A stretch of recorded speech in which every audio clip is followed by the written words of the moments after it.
everybody, JC here with another T&I toy review. And for today's review, we're going to take a look at the brand new Superman the Movie 7-inch scale Superman figure from NECA Toys. Now this figure comes packaged in a window box style of packaging. You've got the figure clearly displayed. The design of the package is made to look like Superman's Fortress of Solitude. You've got a little sticker up in the corner that says DC Comics Collectible.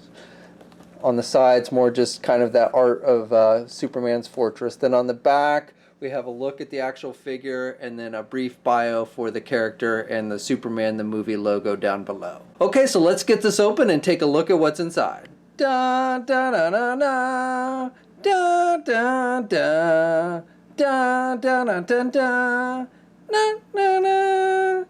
Here it is, folks, finally what fans have been asking for years, a 7-inch scale Christopher Reeve Superman figure. And I've got to say, NECA has done a really fine job with the sculpting on this. The face sculpt is dead on to Christopher Reeve. I don't think you could get much better than that. It's very almost Hot Toys-like quality, just in a smaller scale figure. So just, you know, very nice job with that. Now the figure only comes with an extra pair of hands as an accessory. It's got an open pair of hands for like flight mode, and then he comes with 2 closed-fisted hands. There's some nice detailing on the sculpting of the hands. You can notice the veins.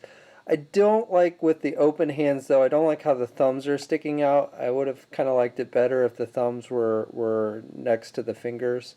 And then you will notice there is some kind of bad chipping with the paint on the hands at the joints.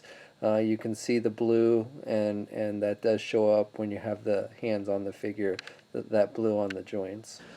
The costume itself, he's got a soft goods cape, and it is a little wrinkly out of the packaging, so you may want to take something like an iron or something to you know, get those wrinkles out. I haven't with mine, obviously, but you know, I think the cape looks good. I like the little, you know, they've got a little patch for Superman's logo on the cape, so that looks really good. And I like how the cape lays on the figure quite nicely. Now it's interesting how they've actually done the costume with this figure. So like the legs, the blue on the legs, that seems to be, you know, normal, and same with the boots. But the shorts and his shirt, so the upper body, not the parts on the arms, but the shirt itself is actually, they've used some kind of rubber type material, so he's wearing like an actual shirt. It's not removable or anything, but it is very interesting how they've done that. Now my only concern would be over time, if this kind of rubber material you know, looks like it could possibly crack, but you know, that's something only time will tell. But it looks good on the figure. The body type definitely looks very much like Christopher Reeve. It's not too overly muscular, but you know, definitely, you know, looks like the actor. So like that. The Superman S is painted on his front, and the paint details on this is pretty good. I have a little paint chipping on the back of one of the boots on my figure. It's nothing too major, but do have a little bit of chipping there. I like how, I guess the reason why they went with this kind of rubber material is so they could kind of mimic the material of his costume. So you can see, I don't know how well it'll show up on camera, but you can see some kind of lines that looks kind of like the design of his costume like you see in the movie. So, you know, I think, again, it looks really good. You know, the belt's yellow and the shorts are red. And nice detailing even on the boots. Again, you can see, you can see like wrinkles and stuff like the leather boots like you would see in the movie and stuff. So just really nice attention to detail, and they've just really captured the overall likeness of the character, of the actor with this figure. So the figure stands just a little bit under 7 inches tall. It's pretty much the same height as the Michael Keaton Batman that NECA did last year. Batman with his ears are maybe a little bit taller, but they're basically the same height.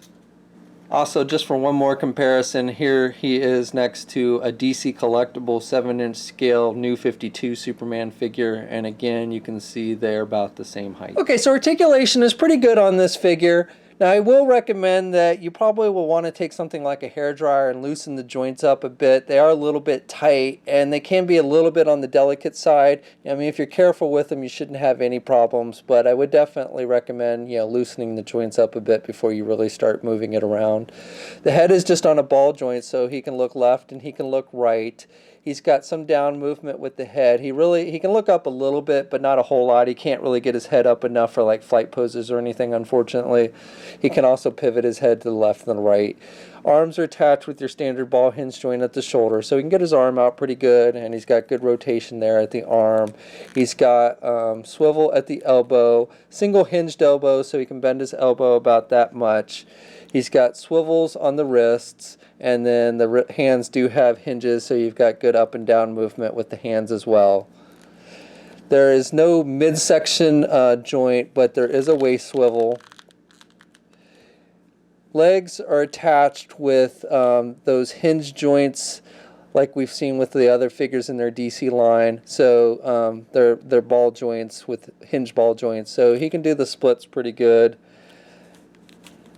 He can get his leg forward pretty good, and he can do his leg back pretty good as well. I also have, there's a swivel that's up there, so you can swivel the leg. Now, depending on how you turn it, you can kind of expose that ball joint, so it does look a little bit funny if you turn the legs a certain way. Those ball joints up by his shorts become exposed, but you can turn them so that they're not, and then the figure looks fine. Single hinged knee, so he can bend his knee about that much. You also have the swivel at the knee, and then with the feet, you've got hinges, and so you've got up and down. You've got some up and down movement with the feet, and you can pivot a little bit, not a whole lot, but you do have a little bit of pivot there, and then 2 peg holes on the bottom of his feet. Okay, so that's my review. Overall, I really like this figure. This is probably my favorite figure that NECA's done in their 7-inch DC comic line. I think the face sculpt is fabulous, Hot Toys type quality. I've never really seen a face sculpt this good based on a real life person in this scale. So bravo to NECA on that. Articulation isn't too bad. I would have liked to have seen, you be able to get the head back a little bit more for flight poses, but otherwise no real complaints. Again, though, I do recommend make sure you loosen the joints up with something like a hairdryer. Don't pull on the joints too much because they might snap, but if you're careful, you shouldn't have too much of a problem. So this figure is out now. It's basically a Toys R Us exclusive. They were being sold online on Warner Brothers eBay channel, but they sold out there, and I'm not sure they're going to get any more in stock there. So your best bet is probably to check a physical Toys R Us store. They're not sold at Toys R Us on Toys R Us's website, so you have to go into their stores. If you buy it with a DVD, which is how I think they're supposed to be sold, then the figure is going to cost you $30, but I think Toys R Us has been selling them separately, so at which point it'll cost you about $20. We'll have a full gallery of images up at toynewseye.com. There's a link in the description below. Also, if you haven't, be sure to check out my latest Pop Talk episode. We're doing a contest for a $200 store credit to Big Bad Toy Store. I'll put a link in the description below for that as well. So be sure to check that out and get those details. We're giving that away at the end of the month, so it'll come in handy for the holidays coming up. And as always, leave a comment. Let us know what you think. If you're so inclined, please like the video. And if you haven't already, please subscribe. And until next time, I'll catch you later.